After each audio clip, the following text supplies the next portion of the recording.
태초에 하나님이 천지를 창조하시니라. 집마다 지은 이가 있으니 만물을 지으신 이는 하나님이시니라. 여러분, 무인도에 가서 다 쓰러져가는 집을 한 채 발견했다고 합시다. 순간 어떤 생각이 들겠습니까? 사람이 없는 무인도인데 오랜 세월 동안 우연히 집이 한 채 지어졌네. 이렇게 생각할 사람은 한 명도 없습니다. 그런데 집과 비교할 수 없이 복잡한 것이 우주와 만물입니다. 그런데도 어리석게 수많은 사람들이 우주와 만물이 만들어진 것이 아니라 우연히 생겨났다고 생각합니다. 즉, 진화된 것이라고 생각합니다. 얼마나 어리석은 생각입니까? 그래서 성경에 이렇게 기록되어 있습니다. 어리석은 자는 그의 마음에 이르기를 하나님이 없다하도다. 저는 학창 시절 그림을 곧잘 그렸습니다. 그래서 잘 압니다. 똑같은 석고상 대생을 해도 완성된 그림을 보면 그 안에 그린 얼굴이 들어 있습니다. 즉, 그 사람의 특징이 들어가 있습니다. 그래서 누가 그렸는지 알 수 있습니다. 그런데 이 세상은 우연히 존재하게 된 것이 아니라 하나님의 작품입니다. 그래서 만물, 즉 모든 피조물에 하나님의 보이지 아니하는 것들, 곧 그의 영원하신 능력과 신성이 나타나 있습니다. 창세로부터 그의 보이지 아니하는 것들, 곧 그의 영원하신 능력과 신성이 그가 만드신 만물에 분명히 보여 알려졌나니 그러므로 그들이 핑계하지 못할지니라. 왜 사람들이 자연을 좋아하는지 아십니까? 왜 자연을 보면 좋은지 아십니까? 그것은 하나님이 자연에 나타나 있기 때문입니다. 그리고 하나님이 좋으신 분이기 때문입니다. 뿐만 아니라 하나님은 사랑이시고 만유의 아버지이십니다. 모든 피조물이 환경에 잘 적응하고 생존하기를 원하십니다. 하나님이 큰 바다 짐승들과 물에서 번성하여 움직이는 모든 생물을 그 종류대로, 날개 있는 모든 새를 그 종류대로 창조하시니 하나님이 보시기에 좋았더라. 하나님이 그들에게 복을 주시며 이르시되 생육하고 번성하여 여러 바닷물에 충만하라. 새들도 땅에 번성하라 하시니라. 그래서 모든 피조물에게 생존에 필요한 지혜와 총명을 주셨습니다. 그중 일부가 욥기에 기록되어 있습니다. 매가 떠올라서 날개를 펼쳐 남쪽으로 향하는 것이 어찌 내 지혜로 말미암음이냐? 독수리가 공중에 떠서 높은 곳에 보금자리를 만드는 것이 어찌 내 명령을 따름이냐? 그것이 낭떠러지에 집을 지으며 뾰족한 바위 끝이나 험준한 데 살며 거기서 먹이를 살피나니 그 눈이 멀리 봄이며 그 새끼들도 피를 빠나니 시체가 있는 곳에는 독수리가 있느니라. 매에 대한 설명은 겨울철이 되어 새 매가 남쪽으로 이주하는 것에 대한 것입니다. 독수리에 대한 설명은 접근 불가능하고 동시에 먹이를 잘 볼 수 있는 곳에 둥지를 만드는 것에 대한 것입니다. 이것은 진화의 산물이 아닙니다. 사랑이신 하나님이 생존에 필요한 이런 지혜를 주신 것입니다. 이것은 진화의 산물이 아닙니다. 사랑이신 하나님이 생존에 필요한 이런 지혜를 주신 것입니다. 저는 자연을 좋아하고 특히 산을 좋아합니다. 녹색의 풀과 나뭇잎을 너무 좋아합니다. 그래서 겨울이 싫습니다. 그런데 삭막한 겨울산에 가면 매번 눈에 띄는 것이 있습니다. 연초록빛의 유리산루의 나방 고치입니다. 여러분도 많이 보셨지요? 애벌레가 이런 집을 짓다니 신기하지 않나요? 더 신기한 것은 좀 말벌이 지은 옛날 도자기나 술병과 닮은 호리병 벌집입니다. 저도 산에서 딱 한 번 보았는데 완전히 예술 작품이지요. 벌이 이런 집을 만든다는 것이 너무 신기하지 않나요? 또 다른 작은 곤충들도 이렇게 어떻게 그 길고 혹독한 겨울을 지내고 봄이면 나타나는지 신기합니다. 특히 대식가인 멧돼지가 산에서 어떻게 먹고 사는지, 또 춥고 긴 겨울을 어떻게 나는지 그저 신기하기만 합니다. 그것들이 멸종되지 않는 이유는 단 하나. 사랑이신 하나님께서 각자에게 생존에 필요한 지혜를 주셨기 때문입니다. 여러분도 동물의 세계를 보셔서 아시겠지만 식물과 곤충, 그리고 동물에 이르기까지 얼마나 자기가 처한 열악한 환경에 신기하게 적응하고 생존하는지 모릅니다. 달력도 없는데 때를 정확하게 맞춰 새끼를 낳고 적시의 생존에 꼭 필요한 장소로 이동하는지요.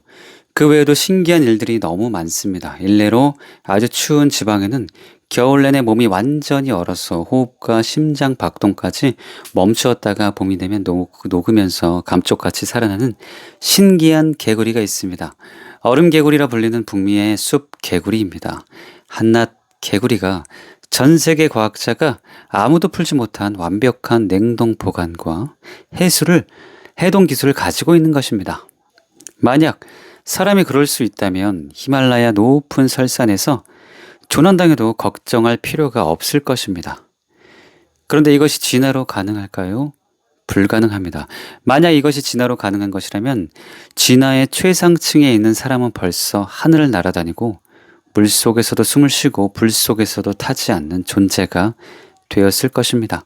그러므로 이것은 진화가 아니라 창조가 옳다는 확실한 증거입니다. 즉 창조주가 계시다는 증거입니다. 그런데 제게는 이보다 더 확실한 증거가 있습니다. 제가 한참 위심으로부터 공격받고 있을 때 하루는 수양관에서 차를 타고 오는데 호련히 이런 생각이 들었습니다. 태초에 공기, 물, 흙, 암석밖에 없었을 것이다. 그런데 완전히 멸균 처리된 공기, 물, 흙, 암석만 있는 밀폐된 공간을 만들어 햇볕이 들어오게 하고 오랜 세월이 지나면 생명체가 나올 수 있을까? 작은 균이라도 무생물이 아닌 생명체가 나올 수 있을까? 즉 무생물에서 생물이 나올 수 있을까? 이것은 진화론에서 말하는 최초의 상태와 같은 것이다. 처음에는 생명체가 없었을 것이기 때문이다. 때문에 진화론이 맞다면 생명체가 나와야 한다. 그러나 절대 나올 리가 만무하다. 그렇다면 무생물과 생물의 간극을 이룰 수 있는 것은 창조밖에 없다. 진화론은 답이 아니다. 그러므로 생명을 만든 창조주 하나님이 계시고 진화가 아니라 창조가 옳다고 볼 수밖에 없다. 와! 어쩌면 이 단순한 설명을 통해 하나님이 계시다는 것을 확실히 증명하는 것이 가능해지겠네. 이런 생각에 푹 빠져 머릿속으로 정리하다가 그것을 차 안에 있는 분들에게 말했습니다. 그날 마침 동승한 사람이 서울대를 졸업한 이주섭 목사님이었습니다. 그런데 제 말을 듣다가 파스테르가 실제로 그런 실험을 했다고 하더라고요. 귀가 솔깃해져서 들었는데 진화론에 경도된 학자들은 그런 환경을 만들어 햇볕을 비춰주면 생명체가 나올 거라고 생각했지만 파스테르가 과학적인 실험을 통해 생명체가 생기지 않는다는 것을 증명했습니다. 그 실험을 통해 무생물과 생물은 완전히 서로 다른 종류이고 햇볕을 쬐고 물을 주고 시간이 지난다고 해서 무생물에서 생명체가 나올 수 없다는 것이 이미 증명되었다는 것입니다. 이 말을 하면서 제 생각이 과학적으로도 이미 증명된 것이라고 했습니다. 그 말을 듣고 저는 속으로 쾌재를 불렀습니다. 왜냐하면 이거야말로 진화론이 아니라 창조론이 옳고 창조주 하나님이 계신다는 간단하지만 결정적인 증거라고 여겼기 때문입니다. 그래서 자세히 알고 싶다 했더니 다음날 이주선 목사님이 더 자세히 알아보고 제게 이런 메일을 보내왔습니다. 어제 수양관에서 내려오면서 말씀드렸던 파스테르에 관한 자료를 정리해 보았습니다. 글의 순서는 우선 파스테르에 의해서 무생물에서 생물이 발생할 수 없다는 것을 증명하는 내용을 적었고 그 후에는 파스테르의 주장 이후 그에 대한 반론으로 제기되었다가 폐기된 화학 진화론에 대한 내용을 적었습니다. 일단 17세기까지 과학계의 정설로 받아들여졌던 자연 발생설, 생물은 무생물에서 저절로 생겨날 수도 있다고 주장한 학설은 파스테르의 백조목 플라스크 시험, S자 플라스크 실험에 의해 완전히 파기되었다는 것이 과학계의 정설입니다. 재미있는 사실은 1864년에 파스테르가 실험했었던 백조목 플라스크 원본이 파리 파스테르 박물관에 있는데 놀랍게도 150년이 지난 오늘날까지도 세균이 번식하지 않고 그대로 있다고 합니다. 인터넷에 여러 자료들을 찾아보던 중에 자연 발생설이 파스테르에 의해 완전히 폐기되고 생물 속생설, 생물은 반드시 그 어버이가 되는 생물에 의해서 생겨난다는 이론이 확립하게 된 과정을 가장 잘 정리해 놓은 글이 있어 확립되게 된 과정을 가장 잘 정리해 놓은 글이 있어 아래에 첨부하였습니다. 그 다음은 자료입니다. 루이 파스테르의 생물 속생설이 받아들여지기까지 험난했던 실험적 증명 과정. 생물은 우연히 생겨난다는 자연 발생설은 기원전 4세기 아리스토텔레스가 주장한 내용입니다. 그는 자신의 저서 동물지, 동물 발생론에서 곤충, 새우, 장어 등이 자연 발생한다고 주장하였습니다. 생물학의 아버지라고 하는 그는 그의 주장은 르네상스 시대까지 별 의심 없이 받아들여졌습니다. 실험적으로 그의 주장을 반박한 사람이 없었기 때문입니다. 아리스토텔레스의 생명의 기초가 되는 생명의 배가 물질을 조직하여 생명이 생겨났다고 믿었습니다. 17세기인 1673년 네덜란드 작물상이자 과학자 안톤 반 레이엔 훅이 현미경을 통해 살아있는 미생물을 관찰하면서 자연 발생설을 주장하는 사람들이 많아지게 되었습니다. 1745년 영국 동식물학자 존 니담은 자연 발생설을 지지하는 실험을 합니다. 그는 눈에 보이지 않는 미생물은 무생물로부터 생겨난다는 믿음을 갖고 있었습니다. 당시에는 열을 가하면 모든 생명체가 죽는다고 알고 있었기 때문에 니담은 음식물을 가열하고 다른 생명체가 들어가지 못하도록 막는다면 자연 발생의 여부를 확인할 수 있을 것이라고 생각했습니다. 그래서 니담은 우선 양고기 육즙을 플라스크에 넣고 끓였습니다. 그 후 플라스크를 마개로 단단히 밀봉하고 며칠이 지난 뒤 육즙을 꺼내 현미경으로 살펴보았습니다. 그 결과 육즙 속에서는 작은 미생물이 관찰되었고 니담은 이 실험을 통해 미생물은 무생물로부터 자연 발생하는 것이라고 주장하는 생기론을 옹호하게 됩니다. 니담은 아몬드, 해바라기 씨로도 양고기 육즙과 같은 실험을 반복했습니다. 결과는 마찬가지였습니다. 미생물은 아무것도 없는 자연 상태에서 생겨난다는 결론을 얻었습니다. 하지만 니담의 실험의 문제점을 1765년 이탈리아의 동식물학자인 라차로 스팔린 차니가 반박합니다. 그는 니담이 자연 발생설을 주장한 후 20년 만에 반박할 실험 설계를 합니다. 우선 니담이 육즙을 충분히 끓이지 않았기 때문에 미생물이 완전히 제거되지 않았을 수 있다고 생각하였습니다. 그래서 고깃집을 충분히 끓인 다음 뜨거운 상태에서 플라스크 입구를 밀봉하고 두었더니 시간이 지나도 미생물이 생겨나지 않았습니다. 니담의 실험을 반박함과 동시에 생물 속생설을 지지하게 됩니다. 그러나 이러한 학설은 생물의 생육에 필요한 산소가 공급되지 않아 자연 발생한 미생물의 생육이 억제된 것이라는 반론이 제기되었습니다. 즉, 생명이 자라기 위해서는 생명의 기가 있어야 되는데 입구를 완전히 막았기 때문에 생명의 기가 유입되지 않아 미생물이 자라지 않았다는 것입니다. 이렇게 자연 발생설은 또다시 100여 년이 흘러갑니다. 그러다가 드디어 1868년 프랑스의 미생물학자이자 화학자인 루이 파스테르가 자연 발생설의 논란의 종지부를 찍은 실험 결과를 발표합니다. 파스테르는 생명의 기와 생명의 실을 모두 파괴하지 않으면서 자연 발생설을 반박해야 했습니다. 용기 밖에 있는 생명의 기가 유입되도록 하고 충분히 가열하지 않고 생명의 실을 파괴하지 않아야 했습니다. 파스텔은 이 문제를 해결하기 위해 많은 생각을 했고 그 결과 우리가 익히 알고 있는 백조목 플라스크를 제작하게 됩니다. 이 플라스크로 배양액을 끓이면 외부로부터 생명의 기는 유입될 수 있지만 미생물은 구부러진 부분에 갇혀 플라스크 안으로 들어오지 못하게 됩니다. 따라서 생명의 기가 유입되면 미생물이 자연히 자라야 하는데 자라지 못했기 때문에 자연 발생설을 부정할 수 있었습니다. 그리고 이 플라스크를 충분히 가열하여 생명의 실을 파괴한 후 식힌 후 구부러진 부분을 자른 후 방치하더라도 생명의 실가 파괴되었기 때문에 미생물은 자라지 않아야 되는데 시간이 지난 후 플라스크 안에 미생물이 발견되었기 때문에 자연 발생설을 부정할 수 있었습니다. 생명의 기와 생명의 배에 대한 자연 발생설을 반박함으로써 생명 속생설은 받아들여지게 됩니다.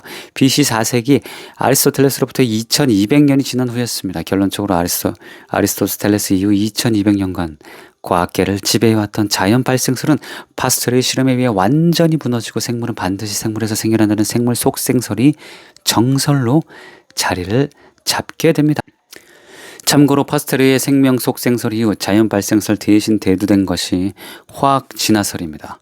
이 가설을 처음 제안한 사람은 오파딜이라는 러시아 과학자였습니다.